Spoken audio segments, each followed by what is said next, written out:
इच्छा की और वो शिव जगत और जीव के रूप में फैल गया। अब वही शिव दया करते हैं, दया उनमें है, करेंगे क्या वो? दया करते हैं तो जीव फिर शिव बनता है। इसी दया को गुरु कहते हैं। आप जो कहते हैं कि हे महादेव मुझ पर दया करिए, इसका यही अर्थ है। कहा जाता है कि गुरु के अलावा किसी को भी दया करने का अधिकार नहीं है। महादेव भी देवता के रूप में, महादेव के रूप में उनको हक नहीं है कि वो दया कर सकें। उनको गुरु की कुर्सी पे जाना ही होगा। और कुर्सी पे जाना क्या है? कुछ नहीं है ये। अभी आप घर लौट के जाइएगा, आपकी पत्नी कहेंगी देखो आ गई मुंह झौसा, गई रहो शिव चर्चा में काम धाम छोड़ के। तब तक बेटी कहेगी पापा कुछ खा लीजिए, बड़ी दूर से आ रहे हैं आप। तब तक बाबूजी कहेंगे इस ससुरा का खाई, लेटरिन में पानी रखो तो हमको लेटरिन जाना है। आप बताइए तो जरा, पत्नी को जिस भाव से उत्तर देंगे पिता को उस तरह दे सकते हैं क्या? नहीं दे सकते आप। पिता जैसे बोलेगा आपके भीतर का पुत्र बोलेगा, पत्नी जैसे बोलेगी आपके भीतर का पति बोलेगा, बेटी जैसे बोलेगी तत्क्षण आपके भीतर का पिता बोलेगा। कुर्सियां बदली है, देखिए कितनी आसानी से भाव संप्रेषित हुआ है और कुर्सी बदली। पिता पुत्र हुआ, पिता पति हुआ, देखिए कैसे बदलता है ये। ठीक उसी तरह से जब शिव को कहेंगे आप कि हे महादेव हम पर दया करिए, वह शिव तो दया का अथाह सागर है, गुरु है। वो दया का मानी होता है कि गुरु पद धारित करते हैं। वो दया वहां से चलेगी, मांगने वाले को मांगना आना चाहिए। आप कहेंगे नहीं शिव, हे शिव मुझको त्रैलोक की शक्ति दें। वो ईश्वर हैं, महादेव हैं, दानी के रूप में वो सब कुछ दे सकते हैं, देते हैं। देखिए कैसे कुर्सी बदलती है। मैं तो नहीं जानता उनके परिवार के बारे में, मान लीजिए आप ही से सुना है। उसी समय अगर भगवती कहें क्या हरिनारायण से गप कर रहे हैं, चलिए बाहर बहुत देवता आपका इंतजार कर रहे हैं।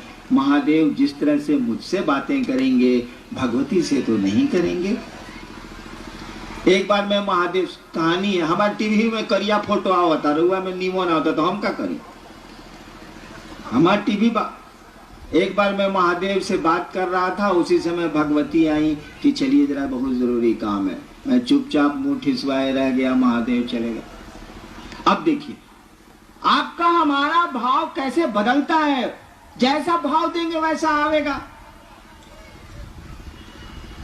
एक बात जान लीजिए, जिस तरह से ईश्वर कण कण में बसता है, सीधा विज्ञान है कि कण कण उसी की इच्छा से सृष्ट है तो बसेगा नहीं, उसी की इच्छा से सृष्ट है। उसी के भीतर शक्ति चलती है और सृष्ट होता है जगत। उसी के भीतर से वो क्षरण होता है शक्ति का। कभी समय मिलेगा तो शक्ति तंत्र को जब समझाऊंगा तब ये बात समझ में आएगी, तब भगवती की स्थिति समझ में आएगी। जिस तरह से ईश्वर कण कण में बसता है, इस बात को जान लीजिए। उस ईश्वर का दया भाव भी, उस ईश्वर का गुरु भाव भी हमारे आपके रोम रोम में बसता है। एक एक व्यक्ति के रोम रोम में शिव गुरु बैठा है, एक एक व्यक्ति के रोम में वो शिव बैठा है, उसका दया भाव बैठा है, दया की उसकी इच्छा बैठी है। जिस तरह से उसकी सृष्टि की इच्छा से हम आप सृष्ट होते हैं, उसी तरह उसके साथ चलती है उसकी अनुग्रह शक्ति, साथ चलता है उसका दया भाव। शिव को कहीं ढूंढने की जरूरत नहीं है, उस गुरु को ढूंढने की जरूरत नहीं है। वह गुरु तो हमारे आपके रोम रोम में बसता है। केवल जरूरत है अपने शिष्य भाव को अंकुरित कर लेने की, पनपा लेने की, पैदा कर लेने की। वो तो कण कण में बसता है, गुरु भी बसता है, ईश्वर भी बसता है। मतलब ये है कि आप हम चाहते क्या है, प्रयोजन हमारा आपका क्या है। जैसा हमारा आपका भाव होगा वैसे परिणाम आवेंगे। भाव के अनुरूप ही हमको आपको मित्रता करना चाहिएगा तो मित्र का परिणाम आवेगा, मित्रता नहीं करिएगा तो मित्रता का परिणाम नहीं आवेगा। आगे गुरु तत्व में विभेद जाने की जिज्ञासा की है, वहीं तंत्र में शिव गुरु की क्या अवधारणा है, इसे जानना चाहा है देवा प्रसाद सिंह बेगूसराय ने। देखिए, शिव और शिव गुरु की व्याख्या तो अभी हमने की, सवाल का उत्तर हो गया। तंत्र में शिव की क्या स्थिति है, क्या बोल रहे हैं?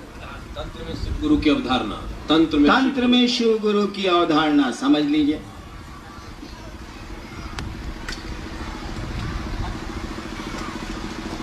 तंत्र शब्द का अर्थ क्या होता है? देखिए, आपने शिव को गुरु माना है, नहीं भी माना है तो हम आप आदमी हैं। अपनी बुद्धि का हमको आपको प्रयोग करना चाहिए। कपड़ा कीने जाइले हमनी का तो कहिले कि 2 रुपया घटावा हो, 5 रुपये 50 रुपये के सौदे में तो हम लोग सौदेबाजी करते हैं, और जहां ईश्वर की बात है, गुरु की बात है, थोड़ा भी ध्यान नहीं देते। पूजा की बात है, हम तो विचारते ही नहीं कि शिवलिंग पर जल चढ़ाएंगे तो होगा क्या। हम तो विचारते ही नहीं कि नमः शिवाय का जप करते हैं तो क्या होना, नहीं विचारते हैं हम लोग। बाबूजी कहले बारे तो नमः शिवाय, ओम नमः शिवाय के जप करतनी, लोग हमरा के बतौले बात तो करतनी। इसको उलट के बोलूंगा तो खराब लग जाए। जो जो कहेगा सो करिएगा हम, कि अपनी बुद्धि का हम लोग प्रयोग करते हैं, नहीं विचारते हम लोग। क्यों नहीं विचारते? इसका महत्व नहीं समझते।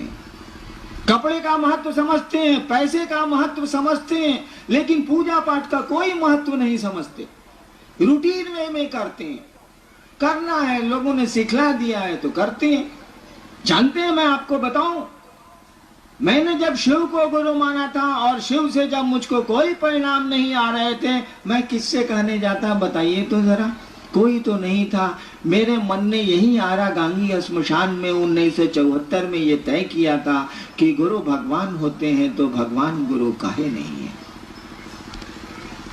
मैं भगवान शिव को समझता था, मैंने शिव को गुरु मान लिया। मैं तो नहीं जानता था कि महादेव गुरु होते हैं, मुझको नहीं पता था, न किताबों में पढ़ा था न किसी से सुना था।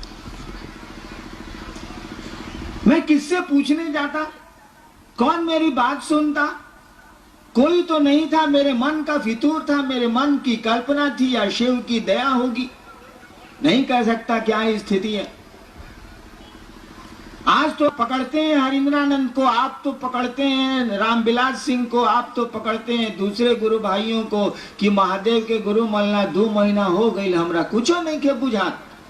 बताई तो हम केकरा के पकड़ती 1974-75 से लेके 82 तक। शिव को गुरु मानने के 8 वर्षों तक, 74 में मैंने यही आपके पुराने शाहाबाद के जिला मुख्यालय में मैंने शिव को गुरु माना था, और 1982 में जब मेरी बदली मजिस्ट्रेट के रूप में मधेपुरा में हुई थी, तब मैंने 8 वर्षों के बाद वहां के साथियों को जो श्मशान में सहरसा में मेरे साथ जाते थे, उनको मैंने, अब तो उसमें माननीय मंत्री भी बिहार के हैं लोग, मैंने उनको कहा कि छोड़िए अब श्मशान की पूजा, चलिए शिव को गुरु मानते हैं। यानी शिव को गुरु मानने के बाद भी मेरा मन इस बात को स्वीकार करने को नहीं तैयार था कि यहाँ भी झूठ नहीं है, यहाँ भी फरेब नहीं है, क्योंकि मैंने तो पूजा पाठ की दुनिया में फरेब पाया था, झूठ हमको मिला था, दुख मिला था, प्रताड़ना मिली थी।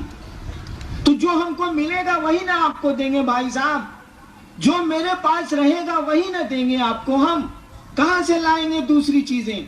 हमको मिला है अविश्वास, हमको मिला है धोखा, हमको मिली है अश्रद्धा। आप मुझसे विश्वास मांगते हैं, आप मुझसे श्रद्धा मांगते हैं। झूठ बोलूंगा तो दे दूंगा आपको, लेकिन सही स्थिति तो यही है कि मेरे पास विश्वास नहीं है, मेरे पास श्रद्धा नहीं है। मैं तो व्यापारी हूँ, एक हाथ दे एक हाथ ले की दुनिया समझता हूँ। इसके आगे समझने की हमारी आपकी स्थिति अब नहीं रह गई है। 8 वर्षों तक शिव को गुरु मान के मात्र मैंने अपनी पत्नी और 1-2 आदमी को मैंने कहा था कि मैंने शिव को गुरु माना, और इतने मेरे साथी थे। बचपन से पूजा पाठ की दुनिया से जुड़ा हूं, कितने साथी होंगे अभी, किसी को मैंने नहीं कहा कि मैंने शिव को गुरु माना। जो मेरे साथ श्मशान जाते थे, जब मैं मजिस्ट्रेट हुआ छपरा में, तो वहां के हेड ऑफ डिपार्टमेंट थे शशिभूषण वर्मा साहब। बचपन में मैं उनके साथ जमालपुर की घाटियों में साधना करता था, वहीं वो हेड थे और मैं वहीं डिप्टी कलेक्टर होके गया था। 1978 की बात है ये। रात रात भर हम और शशिभूषण वर्मा साहब रहते थे श्मशान में, वही छपरा के में नदी के किनारे। कभी उनको मैंने नहीं कहा कि मैंने शिव को गुरु माना, इसीलिए कि मुझको लगता था कि यहां भी फरेब है, यहां भी झूठ है। मेरे पास था फरेब, मेरे पास था झूठ, मैं कहां से लाता विश्वास? गुरु के पास जाने के लिए विश्वास की जरूरत नहीं है।